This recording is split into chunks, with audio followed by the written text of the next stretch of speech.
Newscast, I told you that concerns now in China, where they're starting to bring a lockdown in parts of Shanghai. Shanghai Disney will be closing, as will some schools. So what might the situation be? Is there another wave on the way? Who better to answer that question than Health Secretary Sajid Javid, who joins me now, also to tell us that there is a new COVID booster effectively on the way. Let's start, if we may, Secretary of State, with that. Who are you calling upon to step forward for effectively their fourth jab? Good morning to you. Yeah, good morning. Our vaccination program has saved countless lives. It's our wall of defense against this disease, and it's helping us to learn to live with COVID. So in terms of the changes we're announcing today, I've accepted the most recent advice from the JCVI, that's our group of independent clinical advisors on vaccinations, that we should offer a spring booster dose to those that are 75 or over, those that are residents of elderly people's care homes, and those that are most vulnerable. And this will start from today. It will be the dose recommended is approximately 6 months from your previous dose, and the NHS will contact you. It's about 5 million people in total, and you'll be able to then go online or by phone and make your booking. I'm not quite near 75 just yet, but in a few months, thank you for chuckling, but in a few months' time, will it reach people of slightly lesser years, Secretary of State? Well, we're led by the advice by our expert advisors that obviously keep the situation under close review. At this point in time, in terms of a spring booster dose, it's just this cohort of people that I've talked about, again, around 5 million people in total. And the reason, by the way, Nick, for that is that we know already that for older people, for those that have weakened immune systems, you are more vulnerable to this virus, and that's why we are targeting this spring booster dose in this way. As for a more broader sort of booster rollout, the JCVI have said they are considering at this point a booster dose for over 50s in the autumn, but there's no final decision on that at this point in time. I doubt I need to tell you or your colleagues of events in China, but just to recap for the benefit of my listeners, there are concerns. The numbers are now being seen at the highest rate since the end of 2019. Shanghai, they're closing schools. They're even looking to close Shanghai Disney. Is it coming back, Secretary of State? No, I think the situation in China and Hong Kong, for that matter, where they're seeing something similar, it is very, very different to what we have here. And that is that both of those places have followed what they call a sort of zero COVID policy. They tried to keep COVID out completely. And with Omicron, it's obvious that's just not possible. It's far too contagious. The second problem that they're facing is that in terms of vaccination rates, especially amongst older people who are, as I said earlier, are more vulnerable, they're much, much lower than our vaccination rates. We've been very fortunate. The British people have really come together and taken up the offer of vaccines. Over 90% of people vaccinated. When you look at Hong Kong, for instance, my understanding is around 2/3 of people over the age of 80 are not vaccinated at all.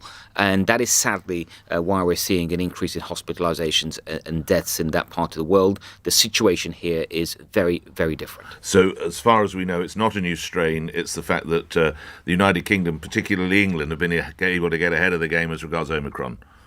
Yes, with vaccinations, Okay. with our testing offer, with the antivirals, but most of all, by far and away, is the wall of protection built by the vaccine program. If I might, can I move you to other matters as a senior member of the Sure, government? of course. When you witness or you read about Putin's demanding or ordering bombs to rain down now on schools, on care homes, and forced deportations, it would appear, of some people down in Mariupol, is he a war criminal, Mr. Javid? Look, I'm appalled by the atrocities that are unfolding in Ukraine and the despicable attacks that we're seeing on civilians. Whether he's a war criminal, I mean, I look. These are the, as far as I'm concerned, these are the acts of a war criminal. In terms of how he's held to account for that, that will be a really, really important job for the International Criminal Court. And I was pleased to see that last week that my colleague, the Deputy Prime Minister, went out to The Hague to speak to the Chief Prosecutor there and to offer all the support the UK can offer the court there in terms of gathering evidence. It is reported by the United Nations some 10 million Ukrainians, roughly a quarter of the population, are now in some way, shape or form on the move.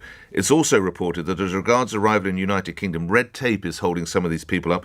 It even reports that they're sleeping in the streets or sleeping in forests or whatever it might be. Have you got any numbers or reaction to that, Health Secretary?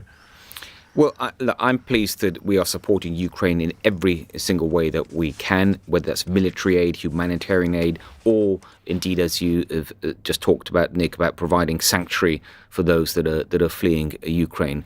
We have two programs in place to do that at this point in time. One is the family reunion program, where my understanding is that the weekend there were around 9,500 visas issued.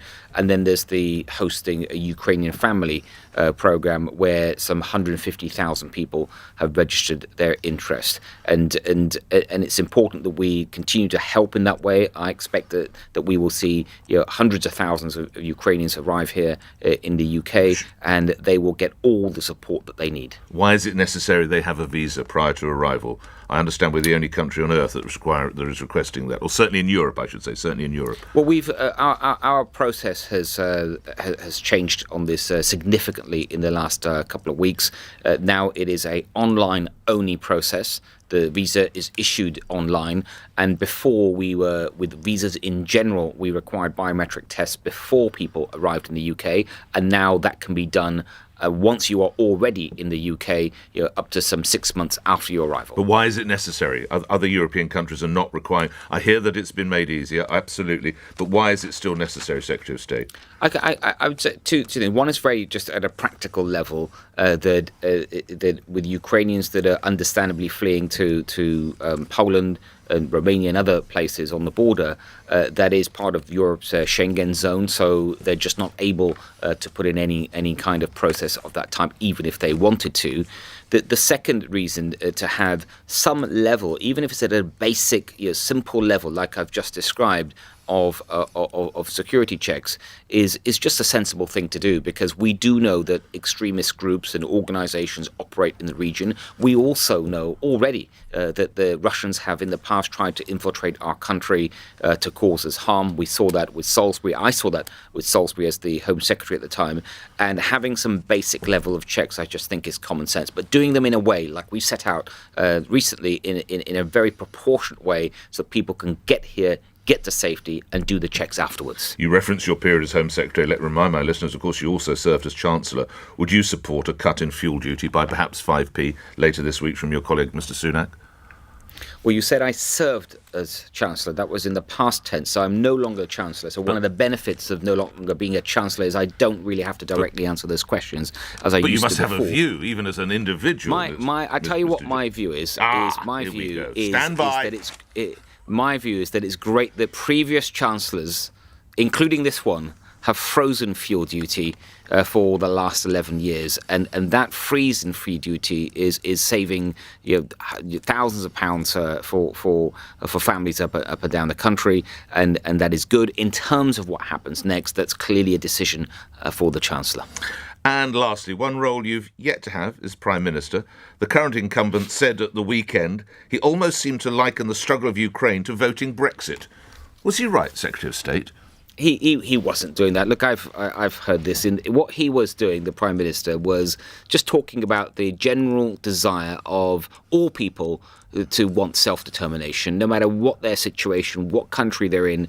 People have a strong desire for self-determination. He was not making any kind of direct comparison between the situation in Ukraine and the UK. And lastly, it is said he wants to go to Kyiv in line with some other European leaders. Were you PM? Would you go to Kyiv? Or, as Health Secretary and one of his close colleagues, would you urge he does go to Kyiv? Secretary of State. Look, in terms of our Prime Minister and support for Ukraine, I struggle to see how he could provide even more support than we're currently doing. Where it's military, it's humanitarian, it's sanctuary. The UK is doing more than almost any other country. Doesn't it send a heck of a message, though, doesn't it? For the British PM to be seen in Kyiv, presumably shaking hands with, or his arm around the Ukrainian president, that's a message for Putin, isn't it? Well, let's see what happens. And normally it's not a good idea to talk about the Prime Minister's future travel plans. Grateful for your time as ever. Sajid Javid, Health Secretary, appearing here on LBC, where at 1 minute after 8 news is next. On your radio, on Global Player, And Play LBC. leading Britain's conversation. This is LBC. From Global's newsroom, Ukraine says there can be no talk of surrender in the besieged city of Mariupol. Officials have rejected Russia's demand that Ukrainian forces lay down their arms